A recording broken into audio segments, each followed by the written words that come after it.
We're very, very happy to have a workshop on mental well-being in academia today. We are Corpus Curiosum. We are a online lecture series, aiming to stimulate critical thinking in neuroscience through engaging with early career researchers such as you guys and us, and fostering discussion. And similar to the corpus callosum in the brain, we're trying to connect different parts within academia, different parts of neuroscience, psychology, and philosophy, and really kind of enable a way to collaborate and build connections and network as well. So just a bit about our values and sort of what we stand for. We want to support early career researchers because we believe that we need kind of like this level playing field of interaction that is not only sort of with like higher levels, very, very senior individuals in the field, but sort of actually have an engagement that is on eye level and that is supportive and where we can help each other as well, facing difficult, the same, challenges and, finding solutions together.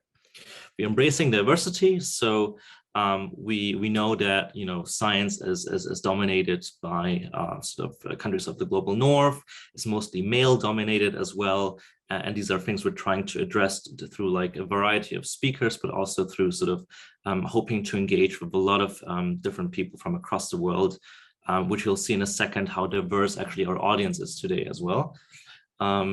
Being accessible as well. So we're advocating for open science and ensuring everyone can join our sessions. As you noticed, the session is completely free to join. Everyone can join online. This is not an in-person session. There's no kind of travel that needs to be happening for this to happen. So we're kind of open in this way and trying to improve on this as well, moving on further down the line. We are very, very happy to have two amazing organizations behind our back supporting this endeavor, which is on the one hand, the IBRO, on the other hand, the Federation of European Neuroscience Societies. The former of which awarded us with the IBRO Diversity Grant, which is supporting initiatives in neuroscience education that foster diversity and stand for diversity and support it. And sort of our the fact that we have been awarded this grant for the second time in a row kind of, verifies our endeavors in this regard. A little bit about us. So this is our team. We have lovely Ines from the University of Madrid, me based in London, and Alba as well, joining from Zurich. So we also have like this kind of internationality as well, and we're also from different at different career levels. And yeah, a little bit about you guys. So we have like across the series, we have attendees from over 45 different countries, which are all marked in dark. And as you can see, it's a vast area of the world, and we're trying really hard to sort of even make this map a bit darker and really engage with people from all across the world. So this is something we're very, very proud of. And another part of sort of this this journey is that supporting us in this series are our ambassadors, which are kind of coordinated and spearheaded by our lovely community manager, Mariela Trinquero. And we have people for Asia, Europe, different continents, Africa, North America, South America, to support and engage with the communities and really kind of build this network and advocate for us through their different kind of connections. So thank you, a big thank you to our ambassador program as well. In case you're interested in becoming an ambassador in the future, do not hesitate to contact us at community@corpuscuriosum.com. So moving on to our lovely speakers. So we have Katharina Bögl, who is a student at the Berlin School of Mind and Brain and a member of the research training group Extrospection, External Access to Higher Cognitive Processes. She is part of this initiative because she didn't want to continue watching how friends and colleagues suffered from mental health problems caused by a toxic academic system. We have Sandra Naumann, who is currently enrolled as a doctoral candidate at the Berlin School of Mind and Brain, which belongs to the Humboldt University in Berlin. Within her doctoral project, she examines the effectiveness of digital prevention programs to foster socioeconomical competences on preschoolers' behavior and brain circuits. So very, very interesting topics they're working on. For us today, they will work sort of together to provide a workshop on mental health in academia, but status quo and practical implications for ECR's well-being. And we give up the stage to you guys. Thank you so much for being here, and yeah, warm welcome. Thank you so much for the welcome and for the welcoming words. I will just start sharing my screen and you should see the slides now. Okay, that's excellent. Yes, so my name is Sandra, and before we start, since we have such a sensitive topic, we also always provide a code of conduct before every workshop that we do. So first of all, this today for you is supposed to be a safe space. So everything that happens in here should also stay in the space. Let's collaborate. So whenever you can and you need help or support, let us know, and we are happy to help you. Actually, this one is not really correct because no recordings, well, actually there are recordings today, but whenever you go and work in breakout rooms, these will probably not be recorded, so this is then your private space. And reach out, obviously, if you have problem hearing us or seeing our slides, just write in the chat and we'll try to help where we can. But before we start, we want to actually introduce ourselves a little bit. Actually, we are already introduced, so we're just going to introduce the association that we are here for today. So I think almost 3 or 4 years ago now, we founded together with other PhD candidates the initiative Scholar Minds. And Scholar Minds is a Berlin-based mental health network. And we are actually trying, we have many different goals. The first goal is we have a website and we wanted to assemble mental health resources of all kinds. So how can you get help if you struggle, or how can you get help if you just want to inform yourself about mental health challenges or problems, especially in Berlin, because we are Berlin-based. We also aiming to assess how our doctoral candidates are actually doing. And for this, we are conducting our own surveys. The first round is already finished. Second round is still ongoing in analysis, but we'll show you in a second.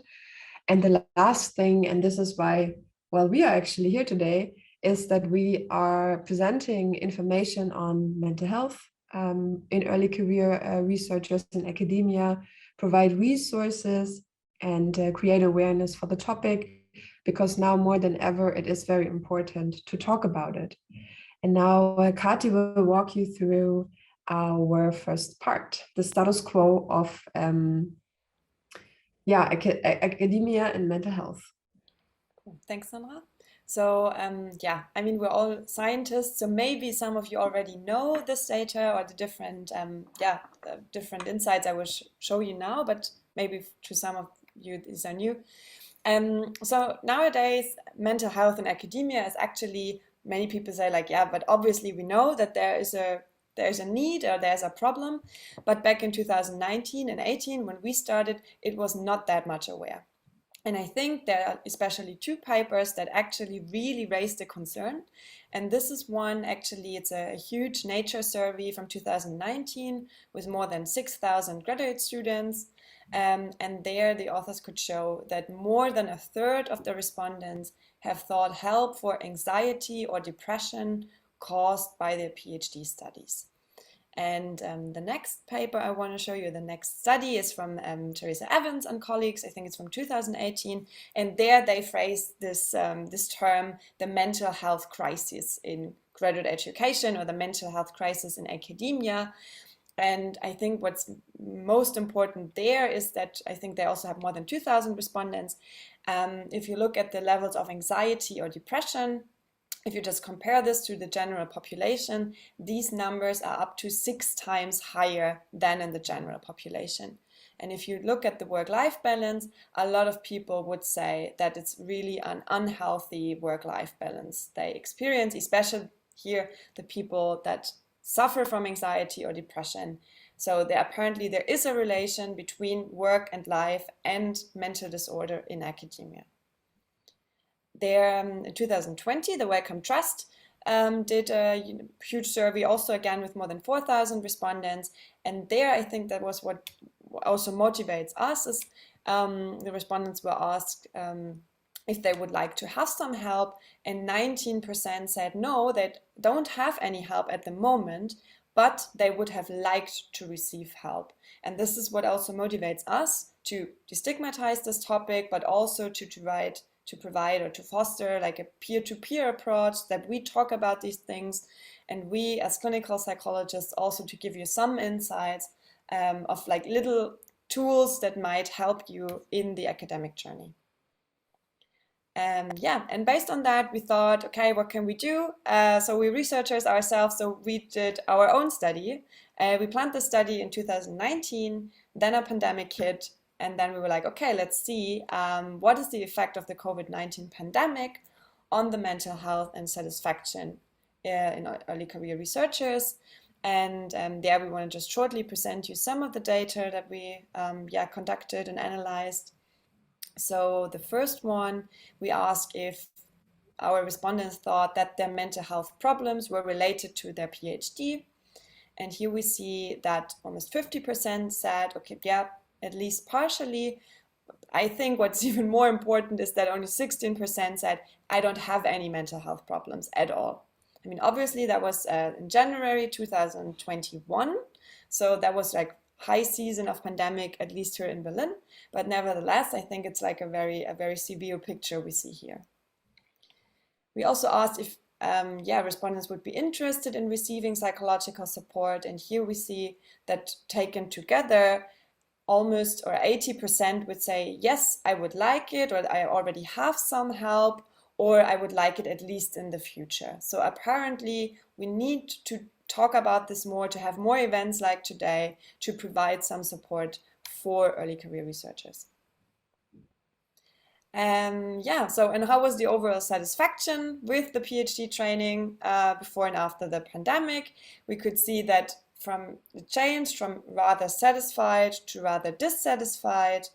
And on the right side, we can see, so we ask, how did the mental well-being change in the pandemic? And there, apparently, it has changed for the worse. So, and then we were interested in, okay, so we also assessed depression, anxiety, and burnout levels in our sample, and we were interested, just like exploratory.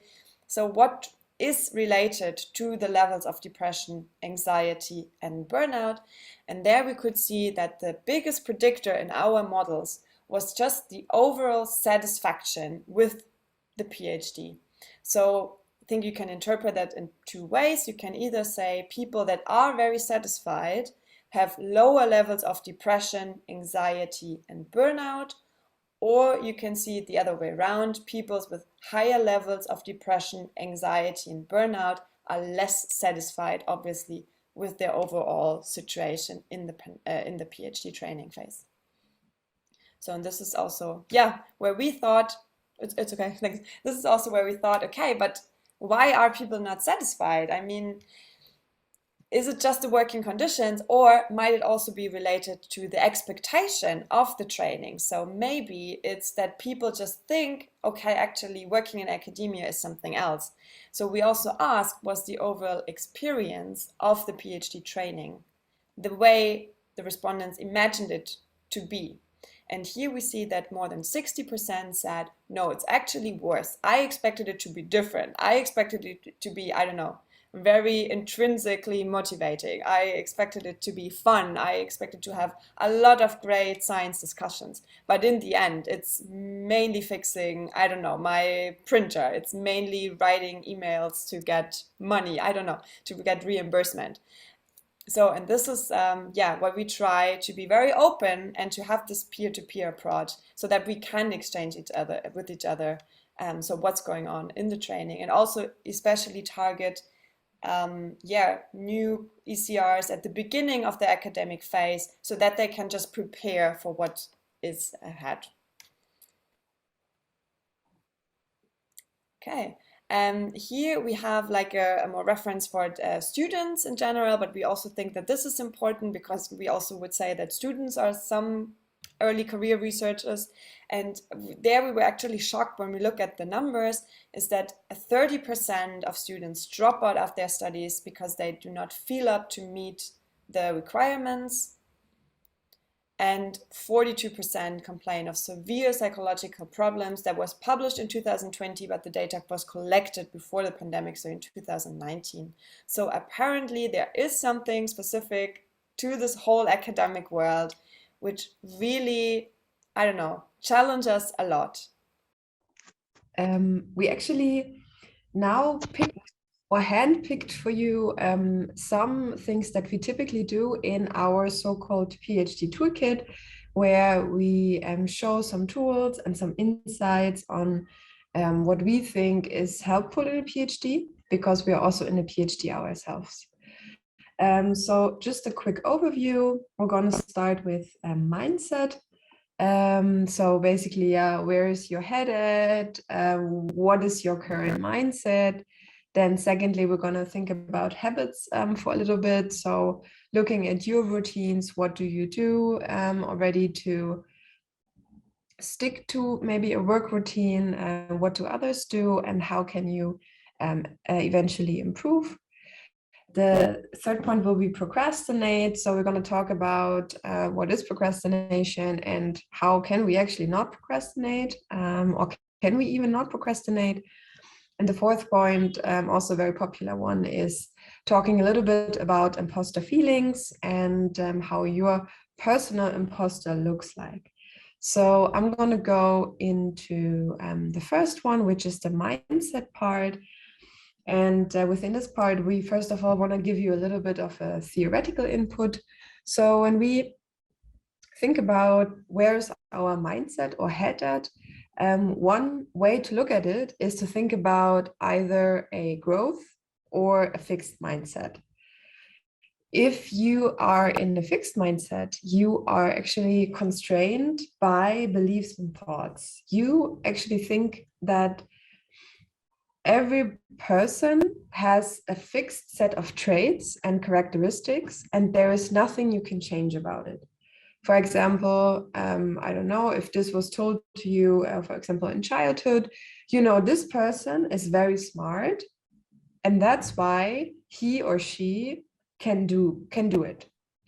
So there you have this idea of a fixed mindset where you think, okay, because this person is smart, I can do nothing about it, right? And I'm not smart, that's why I cannot do it. So in a fixed mindset, you try to avoid challenges because you know you have no way of changing who you are and what you are doing. You also ignore feedback because what can you do with the feedback, right? If you cannot really improve or change. Also, you think that whatever you try won't help you. So you are of this idea that, okay, my effort that I'm putting in is actually fruitless, and that's why you give up easily. On the other hand, we have the growth mindset, where in a growth mindset, a person finds a lot of freedom in thinking, yes, sure, there are some traits and there are some characteristics, but there are things that I can change about it. And I believe in the process of change to constantly improve my behavior, change my behavior, and do something else. And that's why these kind of people like to embrace challenges. They actually accept and welcome criticism, because only through criticism they can grow. And there is a desire to learn and also to face failures. So really embracing that something didn't go the way one wanted, and learning from it in a very helpful kind of manner without being too hard on yourself. But how can we actually make this shift from a fixed to a growth mindset? And for this, we actually also brought a little slide here. So first of all, you have to tell yourself a different story, right? You probably cannot persist on the standpoint that everybody comes with fixed abilities and nothing can really change. So the first thing would be to say, okay, I might never be the most amazing whatever coder or writer, but at least I can try and I can enjoy the process. And maybe I don't need to be the most amazing writer of all times to be successful and to eventually finish a PhD. The second idea would be to set learning goals. So it's great that you want to change and you basically want to reach something, but without having those learning goals, it will be very difficult. And these learning goals are not necessarily about, okay, when I'm reaching this point, I'm happy, but it's more like, okay, on the way to this goal, I will actually learn a lot. So it's about embracing the process and not embracing the results. Because I don't know how it is for some of you guys, if you work really hard on the project, sometimes you think or you say, oh, when this project is over, I'm going to be so happy and so relieved. Well, when you reach the end of the project, you realize quite often that you, at least for me, I'm not feeling much anymore. Because there's not this excitement and happiness when something is finished, because on the way you had all these hard feelings. So I'm trying now to enjoy the process more. So have these like feelings of happiness in little steps on the way to the goal and embracing the learning. So the then the third one is to capitalize on your failures. What does this mean? So we all make mistakes, and mistakes are there to learn from them. And we should embrace failures with open arms, even though that's difficult. There are different strategies to think about it. One would be, for example, to use the inversion principle, which means that you take a problem that you have and think about how can you make it even worse? How can you even, for example, if you think you had a really bad presentation, how can you make this presentation even worse? Can you maybe make the headings even smaller or even more text in the presentation? And when you then go back, you can really think about solutions and think about, okay, so maybe this is something I can improve for the next time. So making learning from failures actually fun. The next step on the road from a fixed to a growth mindset would be to choose Goldilocks tasks. I don't know whom of you know what Goldilocks tasks are, for example, or like where it came from, is that there is this fairy tale of Goldilocks and the three bears. And Goldilocks is a little girl, and she gets served different kinds of porridge from the bears. And one porridge is very hot and another porridge is very cold. And there is one porridge which has just about the right temperature.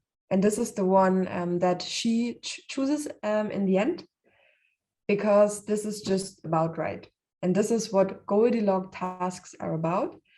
They are just about the right amount of difficult and challenging at the same time, so that you are not feeling overwhelmed.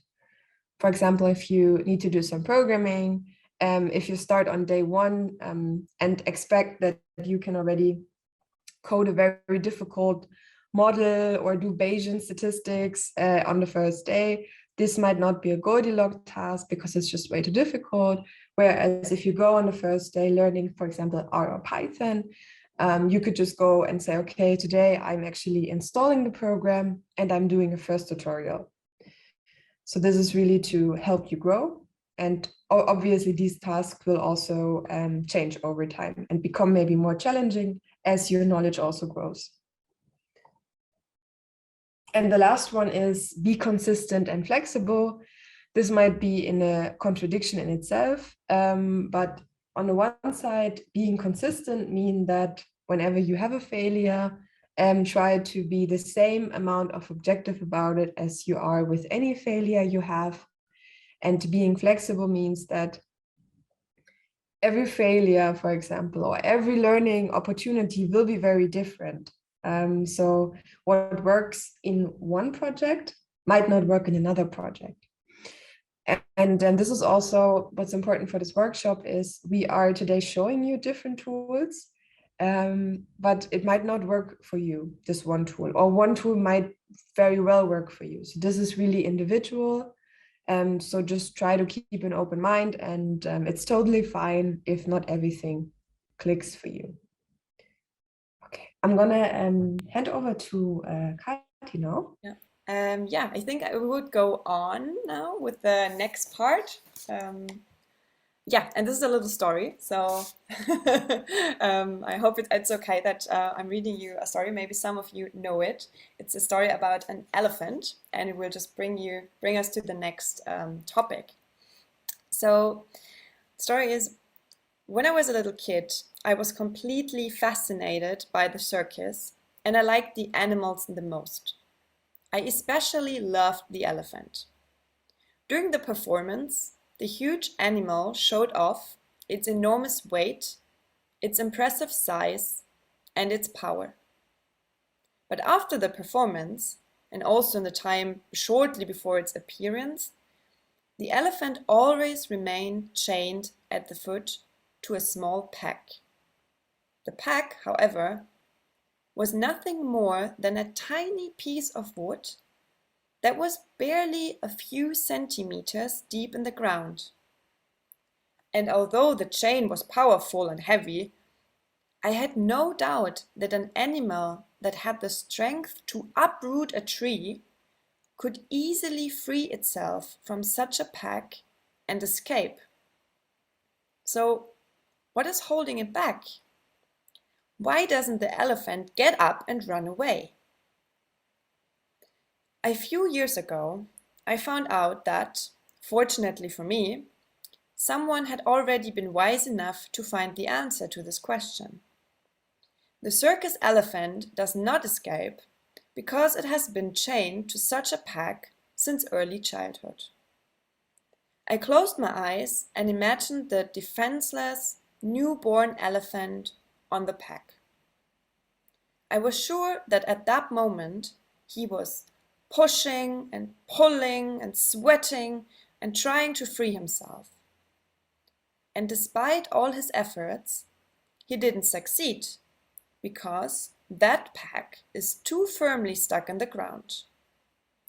I imagined him falling asleep, exhausted, and trying again the next day, and again the next day, and the next, until one day the animal accepts his powerlessness and resigns himself to his fate.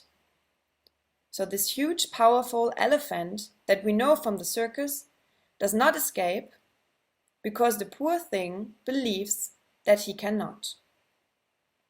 The memory of how powerless he felt when he was born is burned too deeply into his memory. And the worst thing is that he has never again seriously questioned this memory. Never again has he tried to put his strength to the test. So this is a little introduction about this idea that we have some core beliefs that we already have since we are a child, but these core beliefs are still present nowadays, and these still affect the way we live, we work, we are friends, and whatever. So very shortly, just want to present like 5 very typical core beliefs we often encounter in academia. So a very classical core belief is this idea, I have to be perfect. I cannot make mistakes. Everything I am is because I am hardworking, and I only can, everything I do, it has to be the best, my best ability. It has to show my best ability. The second one is a typical core belief is I have to be strong. I cannot show my emotions. I cannot tell others how I feel. I'm on my own, and the only thing that counts is that nobody can know or must know how I feel. Another one is this try harder. So this idea is, or there the idea is that if you didn't try hard enough, or if something was easy, it's not easy because you're good at it. It's just because it wasn't hard enough. So you have to constantly work. You always have to push yourself to the limit, and everything you do, again, is not good enough. So you just have to try harder. Next one, it's very famously known as like this pleasing personality. So you have to make everyone happy. So everyone has to like you. And yeah, actually you're only worth something if other people like you. And the last one is this hurry up idea. So it's that you can never take breaks. So it doesn't matter what you finished or what you accomplished. You would rather take on some new task, some new side projects, always be in a hurry, no time to stop, no time to think, no time to breathe. You're actually always late, at least in your imagination. So these are like very typical beliefs we know from academia, and we will just give you some ideas on how you can overcome them. Obviously, they might not be relevant to all of us here today, but maybe some of them are relevant to you. And we just really give you some ideas on if they are relevant for you, what you can do. So the first one, the thing they have to be perfect. We can just tell you that it's completely okay to make mistakes. So you can allow yourself, for example, 10% of mistakes. So you can just tell yourself, okay, if I do 90%, great, it's still amazing. And a very important aspect here is to learn to differentiate between good and perfect performance. And very often we don't need perfect performances in our everyday life. We might need good performances. So for example, if you ever have to write an email to someone, it's okay if it's a good performance. So it's okay if there is a typo, you don't need 3 hours, that is like the perfect wording or whatever. This is a good performance. A perfect performance, for example, might be a big talk you're giving, but then it's okay to really invest a lot of your energy in this, but not in the email. So the next one, so the ones that have to be strong, there we can just say that we as humans, we need our emotions. They actually guide us. They tell us which behavior is good, which behavior is not good for us. So it's completely fine to allow yourself to feel them and to be a human person with feelings. This does not mean you have to tell everybody how you feel, like completely openly, but it just means that sometimes it's very important that we actually focus more on our emotions and not just suppress them. Yeah, for the ones that always need to try harder, I can just tell, so believe in your skills and just try to be cool. If you're just really fast with something, it doesn't mean that that was an easy task, but maybe it's just because you're really good at that. And then it does not mean that you have to make it harder, so just to be harder, but sometimes it's just completely fine that you did it and it's great and you can just acknowledge it and be happy and be cool about it. If you're a pleasing person, at some point you have to learn that you just can't make everyone happy and that you don't let others take advantage of you. And sometimes it's more important to say yes to yourself and no to others. And importantly, this will also actually give you more credit with others. If you're just this one person always saying, yes, everything is great, people might not take you as serious. And I mean, this is also what we want in academia, right? It's what we want. We want that people take us serious and and see which kind of researchers we are and that we're great researchers. That's why we're here. And for the ones that always need to hurry up, take the time you need and take your time to think and therefore plan some buffer times. So we just, at some point, we just realized that we just rushed through work, through life for many, many weeks, many hours. And then we just realized that actually we did mistakes, stuff was not working well. And this was just because we had no time to think. We were just constantly in this working mode, never reflecting on what's actually going on. And this can also obviously, I mean, in the worst situation, completely lead to a burnout. Okay. Okay. Yeah. I'm going to take over again. I think the last point that Kati just said is so important that I think, like we're saying this in every workshop, but like the PhD should rather be seen as a marathon and not as a sprint, because a PhD, well, in the ideal dream case, it's going to be 3 years, but in the very realistic case, and that's also what surveys show, it's more like 5 to 6 years.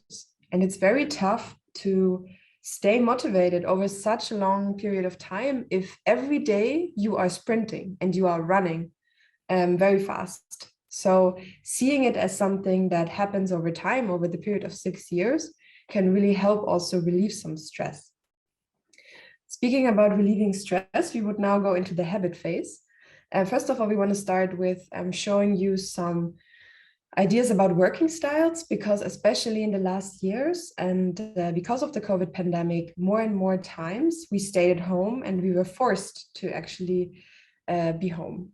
And we want to give you some ideas on working styles and that help you also basically separate your work life at home from your home life at home.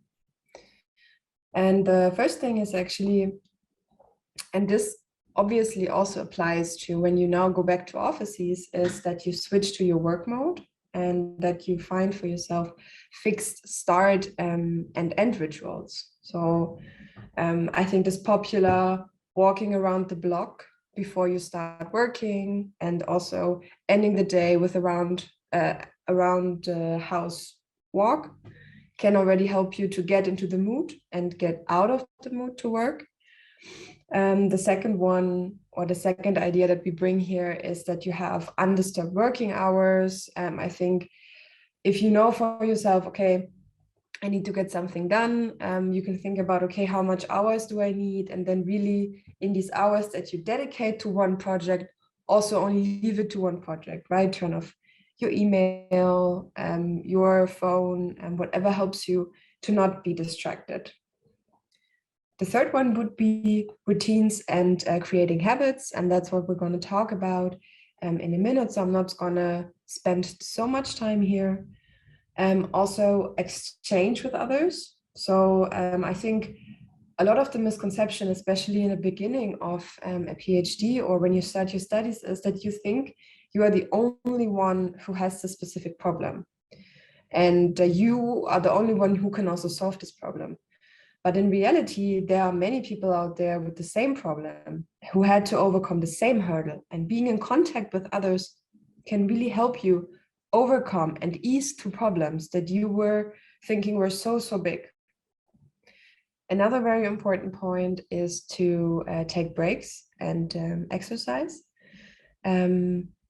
because I think you can work every day 9 hours without taking a break, but you would be surprised how regular breaks can actually improve your work performance in a way that you don't even have to sit so many hours of work, because you are always so well rested that you have the ability to finish your work in a timely manner. So don't have to do over hours, for example. And then lastly, obviously take days off. I mean, I don't know in what kind of situation you are when it comes to your work contracts. If you are on a scholarship, it might be very difficult or challenging for you to actually stand up for yourself and say, okay, I'm going to take this vacation, because academia gives you the constant feeling of you have to work constantly, and to really separate yourself and say, no, I'm going to take this time off is actually very important. And also, and I think that's what I said in the beginning, is that, of course, because PhD work happens a lot of the time on our computers and we can take our computers home, it's very easy to just stay on a computer, even though you're at home and you would be in leisure time. So really try to take and separate the work and the leisure time to make sure that you are getting the rest you need and also getting the creative energy you need for some of the tasks that you're doing. I think I'm gonna just briefly go over this slide, because I want to just briefly tell you how we actually form a habit, because we're going to do a little discussion afterward. So forming a habit is not such an easy task, but we need habits because habits make our life easier, right? I already talked about reducing complexities. And with the help of habits, we don't have to think about this actively anymore. So if I'm getting up in the morning and there is already my sports stuff, that I want to do some exercise, my mat is rolled out, my yoga mat, and my music is ready for exercise, it will be way easier for me to start the exercising. I don't even have to think about it anymore. And the habit is something that we do regularly, and we don't really need any conscious effort anymore. And how do we form this? So there are a lot of studies out there, and the most prominent one says that we actually need 66 days to do so. So that would be 2 months. But actually, this is all on sport exercises, and not so easy to make this also for, well, let's call this mental exercises, which are just as important to form. So what do we need for forming a habit? Just briefly, we need to reward ourselves. Very simple, to give ourselves incentives, especially in the beginning when you want to form a habit, to get a reward. For example, when you want to apply this to the PhD context, when it comes to a reward, whenever you write something, afterwards you could reward yourself with a nice cup of tea or with a nice break in which you do something that you really like. And this could help you to start and maintain this habit. And the other one, which is very important, the other factor is setting reminders. So make sure that, for example, in your calendar, you always have time blocked for writing hours, and remind yourself, for example, on the phone with an alarm clock, that now it's time to write, to really build up this habit, for example, of writing your manuscripts or your PhD thesis. But always keep in mind, be patient with yourself, because getting into this habit of doing something, it will take some time, and it might be sometimes more difficult if you have vacation in between, but try to stick to it, and slowly and gradually you will see for yourself that you will improve on certain things.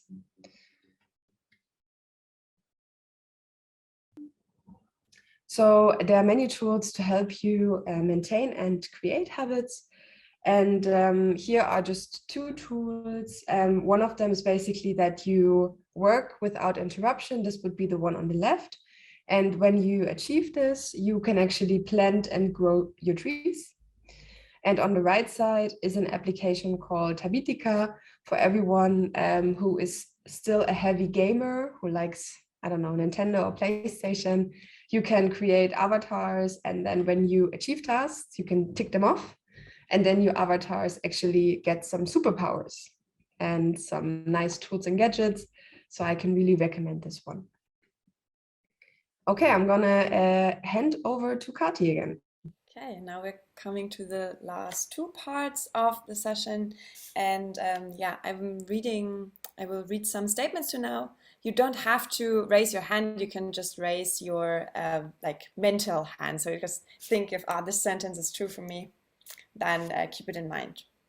So the first statement is, it's safer to not start than to take a risk and fail. If it's not done right, it's not worth doing it at all. It must be perfect or almost perfect. If I show my real self, people won't like or accept me. There is a right answer, and I need to find it first. So if any of these sentences actually, resonate well with you, then you might actually have experienced something called procrastination, because these are some of the motives that a lot of people that procrastinate actually have, or that's actually important for their lives. So we wondered, where does procrastination come from? And there are many different roots. We just want to very shortly introduce some of them that we again think might be very interesting for people in academia. And the first one is actually, we already talked about it, perfectionism. because in perfectionism, or people that are perfectionists, their self-worth is defined through their ability, and the ability they have, they think is defined through the performance they show. So for example, when I think I'm this very clever person and I have to be really good, I have to be really clever, and my PI will only know how clever I am reading my article, then obviously my article has to be perfect the very first time I send it. And because of this chain of ideas, what might happen to some of us is that we just procrastinate, because we are so afraid that our self-worth might be diminished due to our performance or to the responses to our performance, that we just don't start the task at all. The second route is fear of success. So this is especially for people that don't like the competition, so they just don't want to do something or just don't want to start, like for example, write this good paper because they are afraid, and then I have to go to conferences and then I have to present this. I might turn into a workaholic. I also don't deserve the success. So I just, I just want to be this researcher writing my paper. That's it. The next one is the combat type. So these are actually these people that say like, yeah, rules are made to be broken.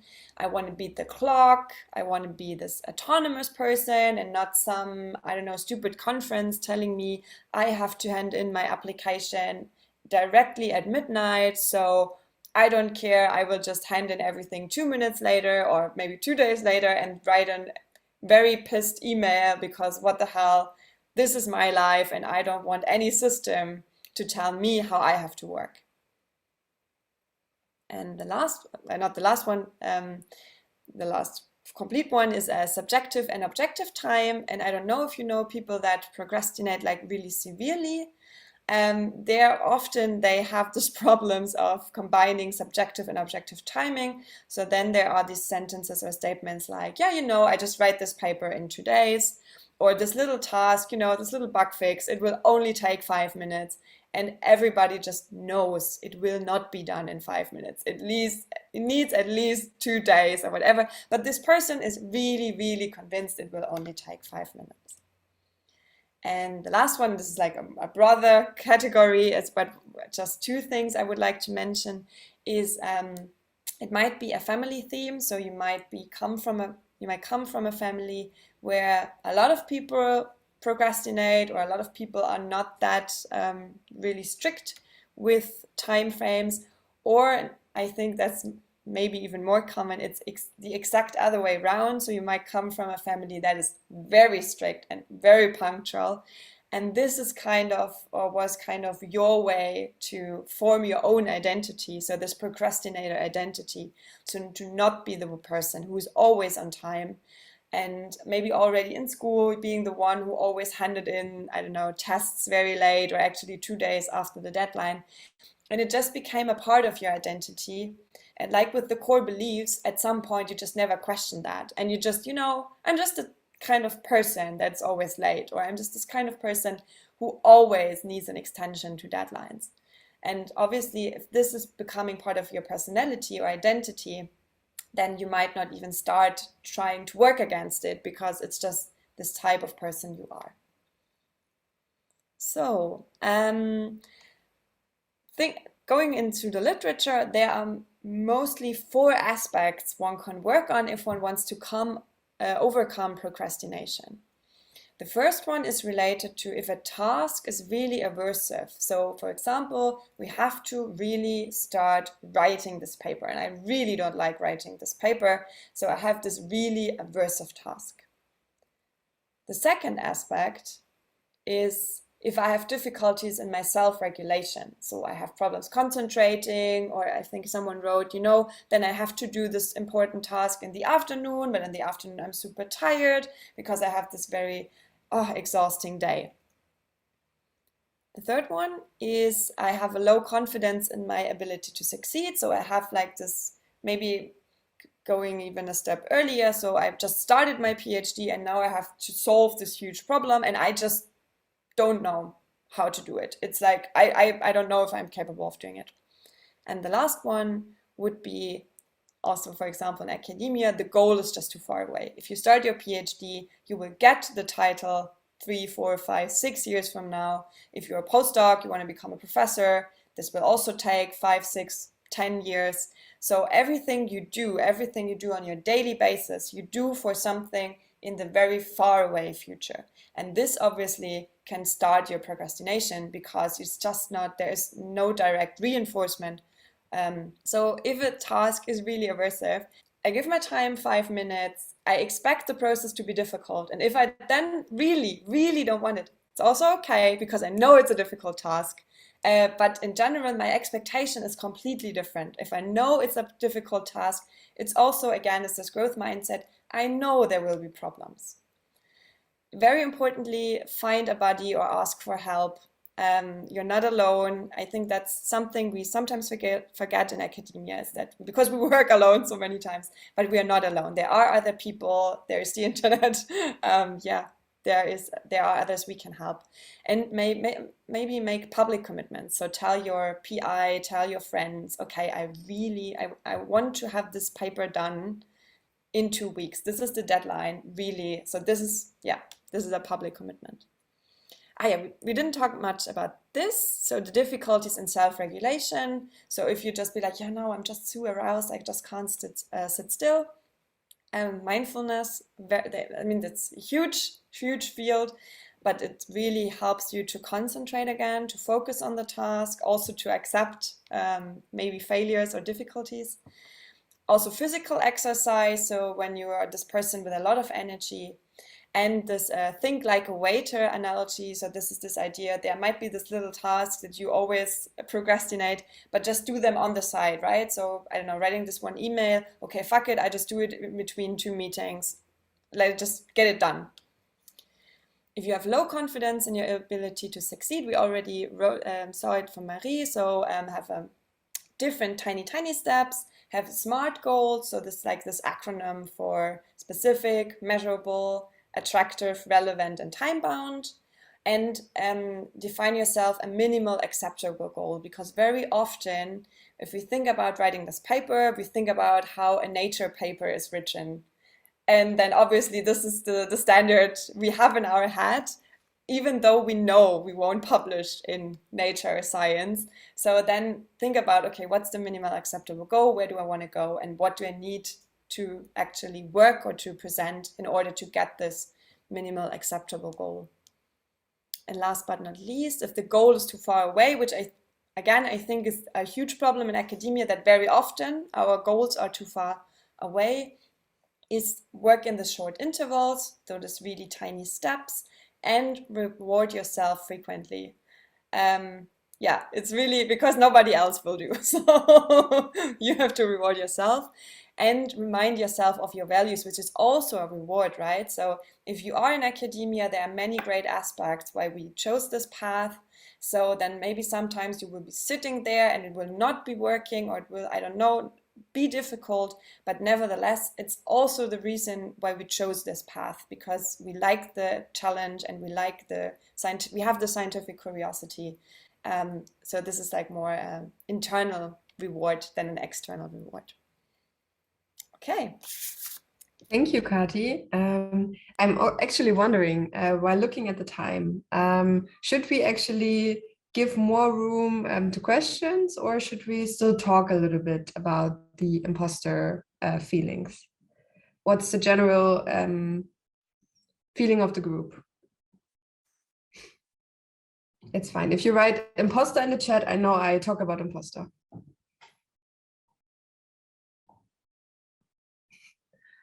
I have one imposter. Please, imposter. Please, imposter. Okay. Then I think I'm just gonna go on, and please, if you have questions, just write them in the chat and we can then afterwards respond to them. Okay, so I'm gonna move over to imposter now. Maybe these sentences sound familiar to you. Whenever you think about, okay, you did well, did you also think about that you didn't really deserve what you did? That you maybe also downplayed your achievements and said, no, that was just luck, or this was just a fluke.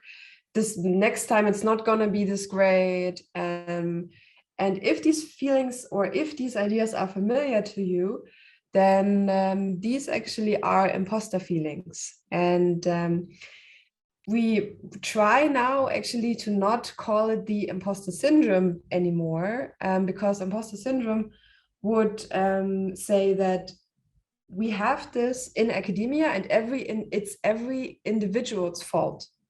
But these feelings of imposter are also triggered by the academic system itself because of the competitiveness and because of expectation management is not really available. So we want to call it imposter feelings at this point. And they are associated with high achieving individuals who objectively are very successful. But they have problems then to internalize and say, yes, I own this success.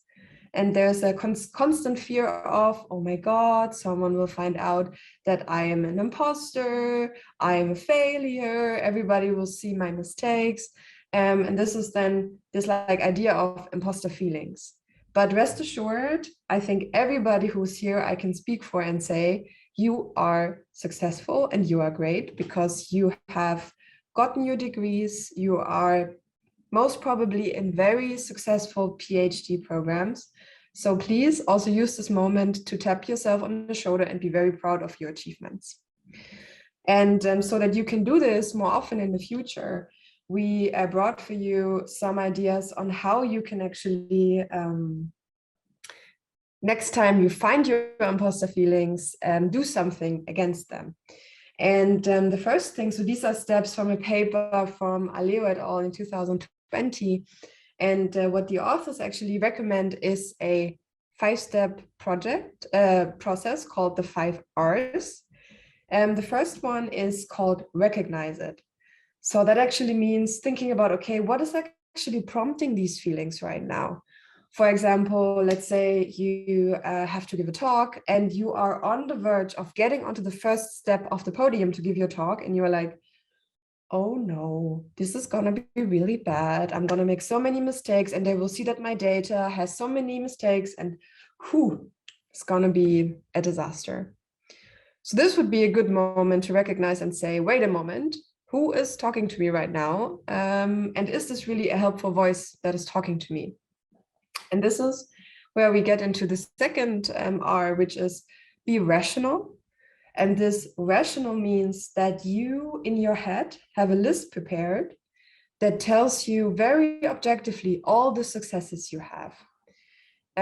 For example, for me, I have this list in my phone. So whenever I'm like hearing this voice, I'm like, okay, let's open this list and make sure I'm seeing all the successes. Because at the end of the day, you are where you are because you deserve it and you worked really hard for it. And these objective facts will help you to remind you that you are where you are. Like you worked really hard for this presentation, you double check the data, you triple check the data. So there are really no mistakes there anymore. And if there are, so be it. And if people tell you, you can learn from them, right? Embrace your failures. The third one is reframe. So when you are taking the step, you're going to be very positive about it. And when you are on the podium, you're going to tell yourself, yes, I am here to rock the show.